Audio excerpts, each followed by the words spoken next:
Hello dear students, I am going to discuss with you about the human urinary system from this lesson. Human urinary system involves in osmoregulation and excretion process. Therefore, human urinary system is important to maintain a constant internal environment within the body. This lesson is divided into two parts, and from this part I am going to discuss with you about the parts and functions of human urinary system, kidney and the nephron. There are two kidneys, and ureter originates from each kidney, joins to the urinary bladder, and urethra exits from the urinary bladder. Kidney is the place where the urine is produced. From the urine production, it helps to maintain osmotic balance and acid-base balance. We will discuss it further from this lesson. The urine produced in the kidney are received by the ureters and then it's sent to the bladder. Bladder acts as the temporary storage of the urine. The urethra helps to provide the passage through which urine in the bladder leaves the body. You need to know about the location and gross structure of the kidney.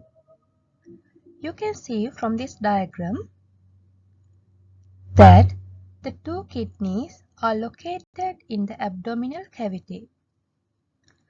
And you can see here the diaphragm, and therefore kidneys are located below the diaphragm. And we can see that kidneys are attached to the posterior abdominal wall. This is the posterior abdominal wall, and kidneys are on the posterior abdominal wall. And you know that the vertebral column is located posteriorly in the body, and it is located in the middle line of the body, right here. Therefore, the kidneys are on either side of the vertebral column. And there is a thin membrane that is called peritoneum, helps to remain these kidneys on the posterior abdominal wall. Therefore, these two kidneys are behind the peritoneum. And you can see I have drawn here a straight line to show you that the right kidney is slightly lower than the left kidney. This is because there is the large liver on the right side of the abdominal cavity. Now let's learn about the gross structure of the kidney. Kidney is like a bean in shape. This diagram shows you how a kidney appears in a longitudinal section.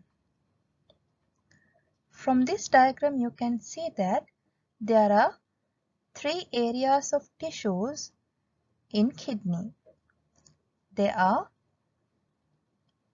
fibrous capsule, renal cortex and the renal medulla.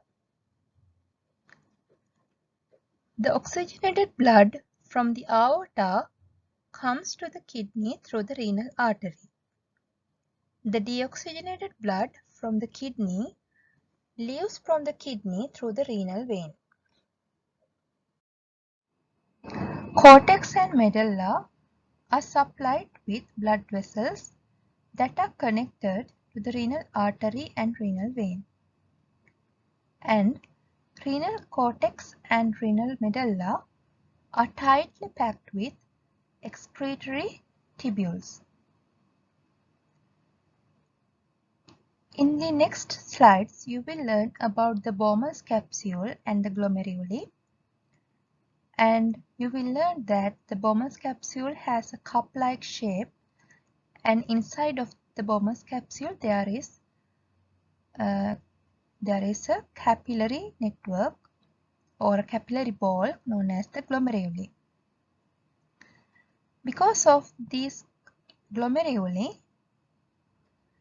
renal cortex has a granulated appearance. And when considering about the medulla or these renal pyramids, they have a striated appearance because of these collecting ducts.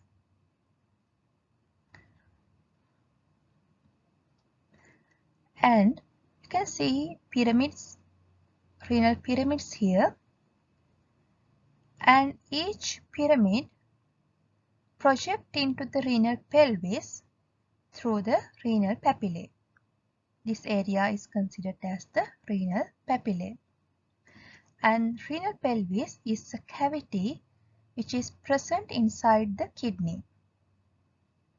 And renal pelvis leads to the ureter. Structure of a nephron. Nephron consists of a single long tubule and a ball of capillaries called the glomerulus. This tubule has an expanded closed end which is considered as the Bowman's capsule, and from the other end it joins with the collecting duct.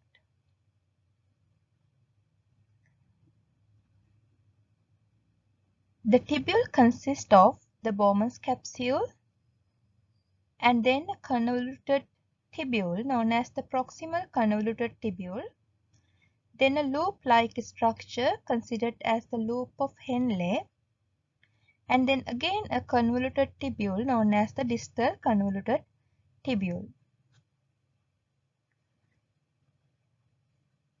When it comes to the Bowman's capsule, you can find out it has a double-walled structure. And this inner layer of the Bowman's capsule consists of a single layer of flattened epithelial cells that are specialized for filtration. There are some specialized cells known as podocytes present in the inner layer of the Bowman's capsule. And the outer layer of the Bowman's capsule composed of simple squamous epithelium.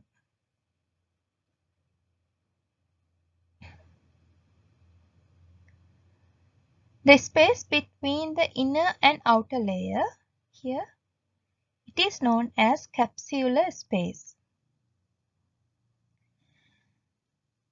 The glomerular filtrate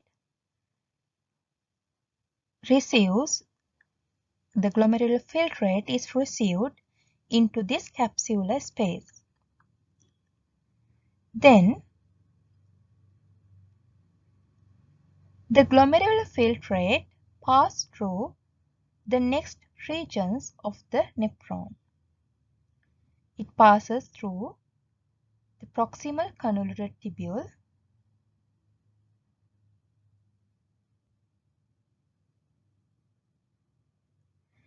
then the loop of Henle, and then the distal convoluted tubule. When comparing between these two, the proximal convoluted tubule is comparatively longer and wider than the distal convoluted tubule. And this is lined by a simple epithelium, and it is specialized for selective reabsorption. Then the loop of Henle, a U-shaped part, it has a descending limb and then an ascending limb, and it is also lined by simple epithelium. There is a difference between the ascending limb and the descending limb of loop of Henle. That is that descending limb, this is the descending limb which is going downside. It is specialized for water reabsorption, that it means it allows pre-movement of water. But the ascending limb, this is the ascending limb, it does not allow the free movement of water. That means it is impermeable to water. Then distal convoluted tubule here, it is again lined by a simple epithelium, and it is also specialized for selective reabsorption. And then this distal convoluted tubule joins to the collecting duct. There are over millions of nephrons in each kidney, and there are two types of nephrons. They are cortical nephrons and juxtamedullary nephron. You can identify that the cortical nephron here, its loop of Henle reach to a short distance to the medulla. Comparatively, in the juxtamedullary nephrons, the loop of Henle extends deep into the medulla. So that is the difference between the cortical nephrons and juxtamedullary nephrons. Majority of the nephrons are cortical nephrons. Now you know about the glomerulus and the Bowman's capsule. Glomerulus is a ball of capillaries which is surrounded by the Bowman's capsule. The blood to the glomerulus comes from the renal artery through the afferent arteriole, and then the blood leaves from the glomerulus through the afferent arteriole. You can see that there is a difference between the diameter of the afferent and efferent arterioles. From this diagram, you can see that the efferent arteriole has a smaller diameter than the afferent arteriole. Therefore, the blood coming inside to the glomerulus have to remain a longer time before it leaves from the efferent arteriole. And because of that, there is a higher blood pressure inside the glomerulus. This modification is important for the process of ultrafiltration that is happening here. And the blood leaves from the efferent arteriole doesn't directly join into the renal vein.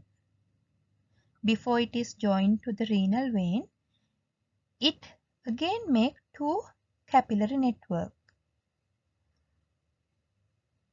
You can see from here the efferent arteriole comes from the glomerulus.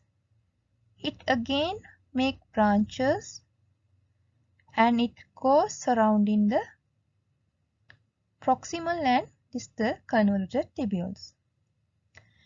And this network is known as the peritubular network. And again, it extend towards the medulla surrounding the loop of Henle, and this capillary network is known as the vasa recta. Then it joins with the branch of renal vein. That's all for this part of the lesson. I think that you all get a good knowledge about the structure of the kidney. Let's meet with the next video to discuss the functions of the kidney. Thank you.